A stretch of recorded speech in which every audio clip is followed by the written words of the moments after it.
बिस्मिल्लाहिर्रहमानिर्रहीम। अस्सलाम वालेकुम। आज मंजूर पश्तीन ने पाकिस्तान के आर्मी चीफ जनरल बाजवा, साबिक ISI और करंट पाकिस्तान के core commander general Faiz, ISI, पूरी पाक फौज, इन पर शदीद हमले किए। अब दूसरे लफ्ज़ों में कह सकते हैं जो अल्फाज इस्तेमाल किए वो बड़ी गालियों भरे थे। इल्ज़ामात लगाए कि डॉलर्स लेते हैं और ये कहते हैं कि पहले ट्रबल पैदा करते हैं। तालिबान से जो TTP के हवाले से कहता रहा कि ये इनसे मिले हुए हैं, इसके बाद ये यहाँ पर हालात ख़राब करते हैं, फिर अमन के नाम पर डॉलर्स लेकर काम करते हैं। बहुत ज़्यादा नाजेबा अल्फाज इस्तेमाल किए फौज के खिलाफ, डायरेक्टली नाम लेकर, और कहा कि अगर कोई आइन को मानता नहीं है तो वो ये जनरल बाजवा है। फिर कहता है कि अगर कोई नहीं मानता तो जनरल फैज है, सूबेदार है, हवलदार है, ये फौज है, सब कुछ। और जो उस बंदे ने फौज के खिलाफ जुबान इस्तेमाल की है, आज पूरी कौम ये पूछती है कि ये कौन सा लाडला है कि इसके खिलाफ आप एक्शन नहीं लेते। और आप देखिए शहबाज गिल के साथ क्या हुआ। शहबाज गिल के साथ ये सूरत हाल है कि उसको मारा गया इस्लामाबाद के अंदर, और पंजाब के अंदर उसके खिलाफ कोई ऐसा एक्शन तो नहीं हुआ, लेकिन उसको चक्की में रखा गया। लेकिन सबसे बढ़कर पंजाब के अंदर भी इमरान खान देखे कि उनकी हुकूमत चल रही है कि नहीं चल रही। यानी हुकूमत उनकी और शहबाज शरीफ को कोई रिलीफ देना हो या ना देना हो उनको मिल जाता है, नवाज शरीफ को देना हो या ना देना हो मिल जाता है, इवन के हमजा से लेकर सबको। लेकिन अपना उनका बंदा है और हुकूमत भी उनकी अपनी है। आप बताइए नून लीग की हुकूमत, उनका कोई बंदा आता तो किस तरह उनको ट्रीट किया जाता, सवाल ही पैदा नहीं होता। शहबाज गिल के साथ इतना बुरा ट्रीटमेंट किया है कि उनके जो नाजुक अज़ा और प्राइवेट पार्ट्स हैं उनके ऊपर भी तशद्दुद हुआ। अब वो तशद्दुद किस तरह का, यानी ऐसी सूरत हाल है कि आप उनका वो जख्म अपने दिखा नहीं सकते, ऐसी जगहों पर जख्म हुए हैं, को मारा गया है। और वो बंदा चुप करके बैठा हुआ है, वो ये कह रहा है कि ठीक है एक दफ़ा मैं निकलूंगा तो फिर मैं क्लियरली बताऊंगा, अभी मैं करूंगा तो मजीद जुल्म होगा। ऊपर से फिर कोशिश की जा रही है कि उनकी कस्टडी किसी तरह इस्लामाबाद के अंदर हो, क्योंकि उन पर करना है जुल्म। अब आप इमेजिन कर लें कि उस बंदे के साथ क्या हो रहा है, कि उसके नाजुक अज़ा, प्राइवेट पार्ट्स, वहाँ पर क्या होता है कि करंट लगाते हैं, और जो ख़वातीन होती हैं, जो बहुत बड़ा कोई केस होता है, उनको उनके प्राइवेट पार्ट्स पर मिर्चें लगाई जाती हैं। ये आपके मुल्क की सूरत हाल है। और उसके अलावा आपको खाने पीने के लिए चीज़ नहीं दी जाती। फिर जब मामला काफ़ी हद तक ख़राब हो जाते हैं तो आपको सोने नहीं दिया जाता, आपको बहुत ज़्यादा खिला दिया जाता है। फिर आपको नींद आए तो आपको सोने नहीं दिया जाता। इस तरह के तशद्दुद यहाँ पर होते हैं। तो सवाल ये पैदा होता है कि कानून किसके लिए। आज मोहसिन दावड़ ने देखिए आज और कल आपकी फौज के ऊपर कितने हमले किए हैं, ऐसे ऐसे इल्जामात लगाए आप सोच नहीं सकते। गद्दार ये नहीं है, गद्दार है इमरान रियाज, गद्दार है अरशद शरीफ। वो बेचारा, उसको मुल्क छोड़कर जाना पड़ा। अरशद शरीफ, साबिर शाकिर, छोड़िए बाकी बातों को। जनरल शोएब ने क्या कहा, उसने, वो तो आर्मी से ताल्लुक रखता है और बड़े लेवल का जर्नल रह चुका है, उसको ऑफेयर कर दिया गया कि वो आज के बाद टीवी पर नहीं आ सकता। एक तरफ उसके प्राइवेट पार्ट्स पर आप हमले करें। अब आप देखिए वो क्या बताए दुनिया को कि क्या हुआ है। अब न जाने कोई करंट लगा है, कोई मारा गया है, क्या है, इतना जुल्म होता है, 3rd डिग्री लगाई जाती है, आप सोच नहीं सकते।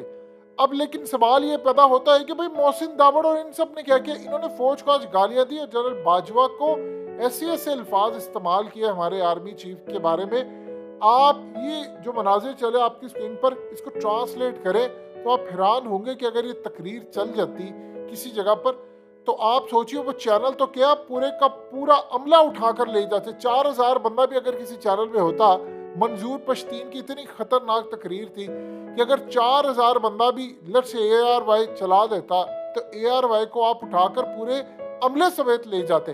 लेकिन इनके साथ क्या, अब आप ये देखें कि मोहसिन दावड़, अली वजीर, मंजूर पश्तीन, आप इनको कुछ नहीं कहता, वो डायरेक्टली कहते हैं कि फौज रिस्पॉन्सिबल है। आज वो कह रहे हैं कि TTP फौज के साथ मिली हुई, अब ये लोग कह रहे हैं। अब आप इमेजिन करें कि TTP वालों ने किस पर हमले किए, फौज के ऊपर। उन्होंने हमारी फौज पर हमले नहीं किए, हमारी जवानों को उस लेवल पर जाकर शहीद किया है कि ट्रॉमा में लोग गए हैं। आम जो बंदा है वो देखता, वो कहता है ये हो क्या रहा है। जाहिर सी बात है कोई भी बंदा हमारी फौज का जब शहीद होता है तो लोगों के दिल बाजार होते हैं, क्योंकि अल्लाह ने नेचुरल मोहब्बत डाली हुई है अपनी फौज के हवाले से पाकिस्तानियों में। बाय बर्थ ये चीज़ है। अब वो गालियां दे रहा है अब सवाल ये पैदा होता है, इसको क्यों नहीं पूछा जाता, मरियम को क्यों नहीं पूछा जाता, जावेद लतीफ समेत ये सारे। देखिए मोहसिन दावड़ इस वक्त हुकूमत के अंदर है और उसको आपने चेयरमैन भी बनाया हुआ मुख्तलिफ कमेटियों का, फॉरेन अफेयर्स की कमेटी का, फलाने का। असल मामला ये है, आप गौर करते जाए, जिन जिन लोगों ने फौज को गालियां दी उनके साथ मामला तय हो रहा है, नवाज शरीफ के साथ मामला तय हो रहा है, वो पाकिस्तान आ रहा है और पाकिस्तान जब वो आएगा तो उसको यहाँ पर प्रोटोकॉल मिलेगा और एक पूरा खेल खेला जा रहा है कि नवाज शरीफ पाकिस्तान आ जाए। जब वो पाकिस्तान आ जाए तो एक उसको ड्राई क्लीन के तौर पर पेश किया जाए, डील के तहत उसको ना जाने दिया जाए अंदर और इमरान खान को फेल करके, नाहल करके उसी जगह वजीर आजम बनाया जाए। ये आपके मुल्क के अंदर हो रहा है। और उसने जनरल बाजवा का नाम लेकर गालियां दी और उसके बाद ISI चीफ का नाम लेकर गालियां दी। इस बंदे को यहाँ पर आकर आप गिरफ्तार करेंगे, यकीन कीजिए केस भी रजिस्टर नहीं होगा। ये तो इमरान खान की जिम्मेदारी है कि वो इस बंदे को गिरफ्तार करे, केस रजिस्टर करवाएं, क्योंकि इसने आकर करप्शन में लेनी है जमानत। लेकिन अगर आप आते इसको फौज के खिलाफ बोलने पर जो मुकदमात आप पहले लगाए और गद्दारी के लगाए इन पर, और उसके बाद आप इनको अरेस्ट करेंगे, तो बताइए क्या सूरत हाल है। आज आप ये बता दें कि जब ये बंदा शहबाज गिल बाहर आएगा और आकर बोलेगा कि ये फलाना, ऑर्डर किसका आ रहा है, किसका, ये साफ लग रहा है कि अगर उनके प्राइवेट पार्ट्स पर हमला हुआ है तो क्लियरली ये बात है, ये बात ज़हन में रखिएगा, ये क्लियरली बात है कि उनके खिलाफ जो कार्रवाई है वो जाती नफरत की बिना पर है। यानी आप ये देख लें कि अगर बाकियों ने ये बात नहीं कही, क्या नवाज शरीफ ने ये बात नहीं कही, या मोहसिन दावड़ नहीं कह रहा, या मंजूर पश्तीन ने बात नहीं कही, या मरियम ने बात नहीं की, लेकिन सवाल ये पैदा होता है कि कानून सिर्फ शहबाज गिल के लिए। यानी आप नवाज शरीफ के कपड़े उतार कर उसके प्राइवेट पार्ट्स पर करंट लगा सकते हैं, बताइए, या वहां आप उसको स्टिक्स मार सकते हैं, या वहां आप उसको कोई सुई या कुछ चुबो सकते हैं, आप नहीं कर सकते। लेकिन आप शहबाज गिल के खिलाफ कर सकते हैं, क्योंकि आपने मैसेज देना है इमरान खान को कि अगर हम इसके खिलाफ कर सकते हैं तो तुम्हारे खिलाफ भी कर सकते हैं। आप जानते हैं हामिद मीर जैसे लोगों के जरिए ये खबर क्यों ब्रेक करवाई जा रही है कि उसको नाजुक अजाब फलाना फलाना यहाँ पर हमला किया, ताकि बाकी सारे इबरत पकड़े और बाकी सहाफ़ी हो, कोई सियासतदान हो, वो इबरत पकड़े, वो दोबारा ये बात कहने की जरूरत ना करे। देखिए ये बात बिल्कुल सच है, शहबाज गिल ने जो बात की उसको नहीं कहनी चाहिए थी, लेकिन ये भी सच है कि वो बात जो उसने की वो मरियम भी कह चुकी है, वो नवाज शरीफ भी कह चुका है। तो जरदारी ने क्या कहा था, उसने तो आर्मी चीफ को धमकी दी थी उस वक्त के, आपने कुछ कर लिया नहीं किया, क्योंकि वो ताकतवर है। क्योंकि अगर आपके पास उसके राज है तो उसके पास आपके राज भी हैं, जिस तरह मरियम के पास है।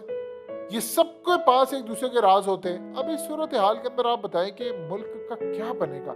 यानी ये बंदा गालियां निकाले, मंजूर पश्तीन उठकर आर्मी चीफ को कहे डॉलर तुम लेते हो, तुम फलाना करते हो, तो आप बताइए इसके खिलाफ कोई एक्शन नहीं। यानी आप क्लियरली वायलेशन कर रहे हैं इस बात की कि हमारे ऊपर अल्लाह का अजाब आए कि अमीर के लिए बिल्कुल कानून अलग है और गरीब के लिए बिल्कुल कानून अलग है। बल्कि गरीब ना कहा जाए तो जो शख्स पावर में नहीं होता, ताकत में नहीं होता, कमजोर होता, उसके लिए कानून अलग है, चाहे कुछ भी हो जाए। ये आपके मुल्क की सूरत हाल है।